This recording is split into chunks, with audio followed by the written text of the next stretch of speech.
कपड़े धोने वाली बहू। शादी के पहले से ही विभा को कपड़े धोने का बड़ा शौक था।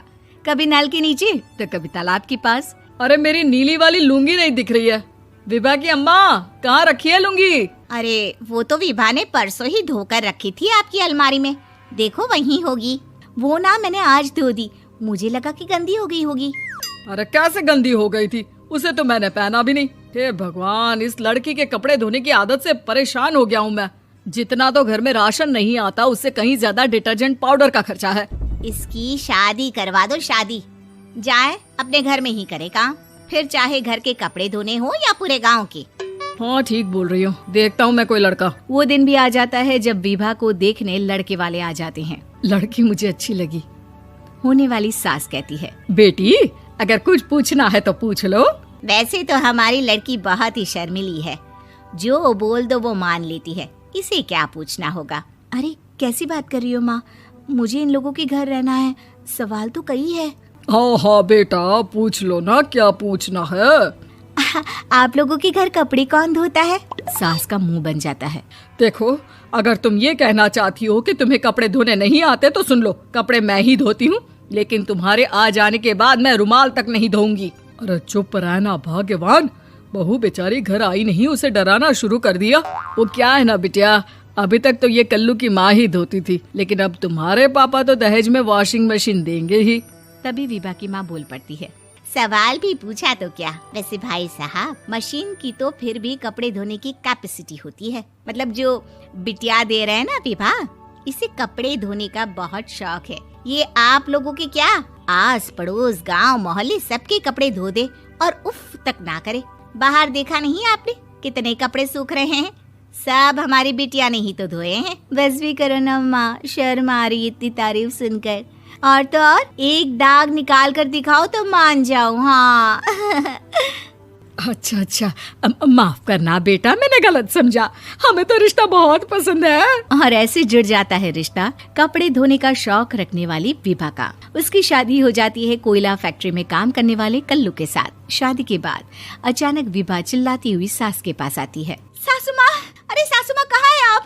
ये तो धोखा है, धोखा दिया आप लोगों ने मुझे। इस ससुर के चक्कर के बारे में पता चल गया।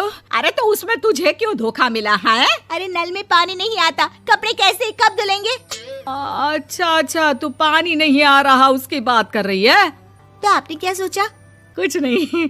अच्छा हाँ, तेरी माँ ने कहा था कि कपड़े धोने का शौक है तुझे, याद आया मुझे। शौक बोलकर कपड़े धोने वाले मेरे जुनून को कम ना आके सासू माँ, कपड़ा धोना मेरा गुरूर है। तभी पति भी वहाँ आ जाता है। अभी मैंने इसे सनी देओल की फिल्म दिखाई है, उसी के डायलॉग मार रही है माँ। अच्छा सुन, साफ बता रही हूँ, पानी सुबह 4 से 6 और शाम को 10 से 12 आता है, समझी? विभा टाइमिंग सुनकर हैरान हो जाती है। ये क्या भूतों का मोहल्ला है? सुबह 4 बजे उठकर कौन कपड़े धोता है? 4 बजे टंकी में पानी जाता है, फिर सारा दिन धोना ना, किसने मना किया? अरे कैसी बात कर रही हैं? 200 लीटर की टंकी में कितने कपड़े धो लूंगी मैं? सुबह ही उठ जाऊंगी मैं। अब क्या था, विभा सुबह 4 से लेकर रात के 12 बजे तक कपड़े ही धोती रहती। एक रोज सास पड़ोस से निकलकर कहीं जा रही होती है कि साथ वाली कहती है, हाँ कल्लू की माँ, जरा ये बताओ कि 2 साड़ी है, 2 ब्लाउज और एक पेटीकोट और एक नाड़े वाला लंबा कच्छा। हाँ तो? अरे तो क्या, कितना लोगी धुलाई ये बताओ। धोबन दिख रहे हैं हम क्या? हमारे पति सरकारी नौकरी से अभी रिटायर हुए हैं और बेटा सुपरवाइजर है कोयला फैक्ट्री में। धोबन समझ रखा है हमें। हाय रे कल्लू की अम्मा, माफ कर दो, वो तो मोहल्ले में यही सब बता रहे थे कि तुमने बहू को कपड़ा धुलवाने के काम में लगा दिया है। सास को पड़ोसन की बात सुनकर गुस्सा आ जाता है। वो घर पहुंचती है जहां घर के बाहर ही इतने सारे कपड़े सूख रहे होते हैं जितने कि किसी धोबन के घर पर। अरे ओ कल्लू की दुल्हन, बाहर निकल।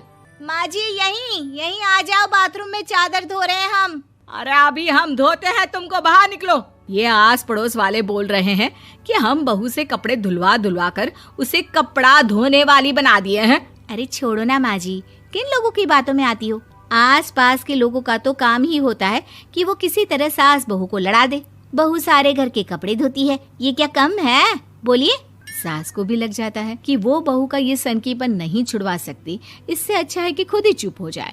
एक रोज सास और बहू मंदिर जाते हैं, जहाँ सास की साड़ी वहाँ खड़ी भीख मांगने वाली से मिलती है। माँ जी क्या बात है, आपकी साड़ी उस भिखारन से कितनी मिल रही है ना? हाँ हाँ देखो तो, दोनों की साड़ी मिल रही है। क्या बात है कल्लू की अम्मा, तुम खुद को तो अफसर की बीवी बताती हो और ऐसी सिंपल सी प्लेन साड़ी पहनकर घूमती हो। सिंपल और प्लेन नहीं है ये साड़ी। तो क्या सोने के धागे से फूल बने हैं? कुछ भी सासू माँ, कुछ भी। हाँ बने थे इस साड़ी में सोने के धागे से फूल। मेरे पति लेकर आए थे मद्रास से स्पेशली मेरे लिए 10,000 की। ताहे भाई साहब इस भिखारन के लिए भी सेम टू सेम साड़ी लेकर आए होंगे 10,000 की। सास उस वक्त तो कुछ नहीं कहती, लेकिन बहू के साथ घर आती है और अलमारी से एल्बम निकाल कर लाती है। ये साड़ी देख रही है, ये वही साड़ी है जिसे मैंने अभी पहना था। इस साड़ी में ये जो चमकदार फूल दिख रहे हैं ना, ये सोने के धागों से काढ़े गए हैं। लेकिन तू लोकल वॉशिंग मशीन ब्रश से घिस घिस कर सारे फूलों को निकाल कर साड़ी प्लेन कर दी। मुझे माफ कर दीजिए सासू माँ। और तो और, जब मैंने तुझे तेरी गलती के लिए कुछ नहीं कहा, लेकिन तूने तो सबके सामने मेरा मजाक ही बना दिया। क्यों? बहू को समझ में आ जाता है कि अब से उसका कपड़े धोना बंद।